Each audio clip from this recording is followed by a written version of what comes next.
Hey folks, timhower, joined by Assistant Sports Editor Alex Riley today. Eric Detweiler's on vacation, so we're going to play the same game that we played last week with some different teams by filling in the blanks. Eric will be back next week and may join us again next week. But Alex and I are going to talk about four teams this week. All four teams are in the four-county conference. We're going to talk about East Bladen, Wallace Rose Hill, Trask, and Pender. We're going to start with East Bladen. And they've had some really good success with a pair of twin running backs, the Murchison twins, and now the Hines twins. So our question was East Bladen's success with twin running backs. I went is a brilliant strategy from Robbie Priest. I feel like he's probably going to the hospitals now and finding all the twin boys that are born in Bladen County and just making sure that they are now becoming football players because he's had such great success with the Murchisons and the Hines twins that, let's just keep riding this train. Which ties into mine, which is East Bladen's success with twin running backs will never end. It just seems like there's something in the water down there that just produces twins. Doesn't seem like it's going to end anytime soon. There might be another set that we don't know about coming along. So fans in Wilmington will be able to see the Hines twins on Friday night. They come to play Laney High School. That should be a great game. Last year, East Bladen won 34-27. Should be another entertaining game. Wallace Rose Hill, the power in this area, the power in the state. They won back-to-back. Won AA state championships and are going for a three-peat this year. So we went with Wallace Rose Hill will win the state championship. I know they're focused only on this year, but with such a great junior class, I went that they're going to win the state championship the next two seasons. I feel like this group is really, really strong defensively, and I think that defense can carry them to a state championship this year, and then all those guys again come back next year. They'll move up to 2A, which will be a little more difficult, but the athletes there and their ability to make plays defensively is just outstanding. Yeah, and I went, obviously that defense is really, really talented, but there does need to be one little tweak for Wallace Rose Hill. Wallace Rose Hill will win the state championship if the offense gets rolling.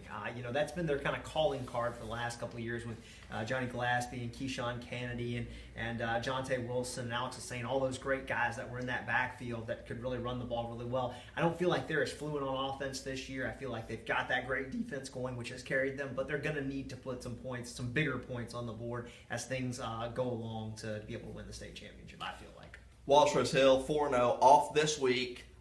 They will come to 4-0 Trask next week in a battle of, probably a surprising 4-0 matchup that nobody really expected. Speaking of Trask, that's who we're going to talk about now. Like we said, 4-0, first time in school history. Just a really outstanding job that team has done in building a program over the last couple of years, and now everything just seems to be clicking. So we went with, so far, Trask has shown that it's a program heading in the right direction. I don't feel like this is a fluke. I think that this is a program that has some talent now, some younger talent. B.J. Jordan is a running back. He's only a sophomore. And I think that they can continue to win, 7-8 games a year at this point, and eventually maybe, try to compete for a deep run in the 1A playoffs. But I feel like 7-8 wins at Trask right now is it would be really, really impressive. Especially in that conference that they play in right now. Obviously, that's going to change next year, and they're not going to have to see the Wallace Rose Hills and all those teams of the world anymore, which will help their cause. And I said so far Trask has shown a lot of gumption.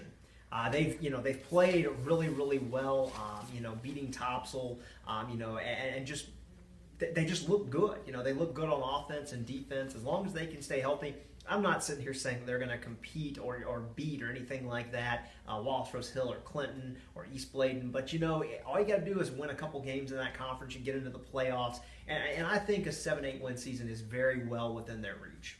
Jonathan Taylor, the coach down there, doing an excellent job. Another coach who is trying to rebuild a program, Pender's Bob Vi, and he took over a program that wasn't fielding a JV team and just was really on some hard times. And the Patriots beat South Brunswick in a game that probably many expected them to lose already this year. They've got Lejeune this week in another game that I think that they're probably favored in.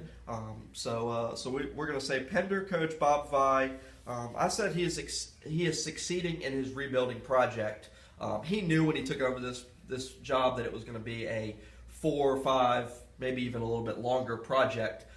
But he has got a JV team now, and he promises that team is going to compete for the entire season, which I think is great because those kids need to be on the field and need to win. It's hard to throw a freshman out there against Wallace Rose Hill, and they just get beat up on, and it hurts their confidence. So having that JV team and getting some wins with the varsity team, I think Bob is doing a great job, and I think that you'll continue to see Pender show improvements. And I'm going to follow kind of in that same line.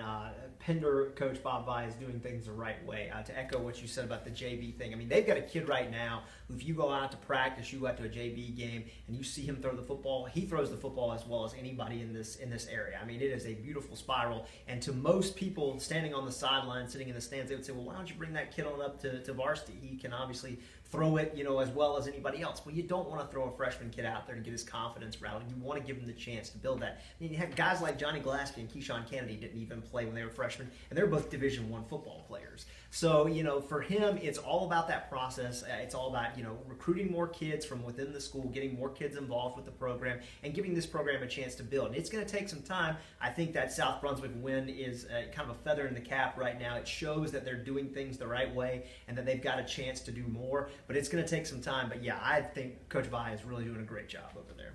And he's just one of the great guys in our area to talk to. He is. We both love talking to Bob, and so we wish him continued success. That'll do it for this week. Make sure you grab Friday's paper and check out the tailgate page. We do that every week. I wrote a preview about the Laney East Bladen game and just about how Laney is trying to find some consistency. I'll be at that game. Alex is heading up to Clinton to check out Hoggard against Clinton, and we'll also have some other writers at some other games. So be sure to follow us on Twitter and Facebook, and we'll give you all the updates that you could possibly want.